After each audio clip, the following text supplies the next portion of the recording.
Bismillahirrahmanirrahim. Alhamdulillahirabbil alamin. It's not worth to be treated like that with all what he has done to our country during his term as president. Pilipinas!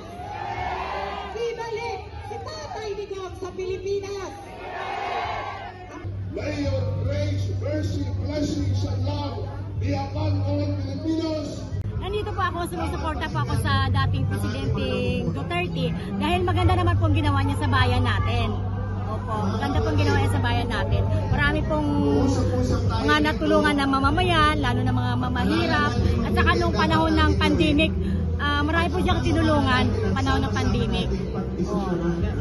Kayo dyan para ipatupad ang batas. Hindi para sumunod sa mga maling utos.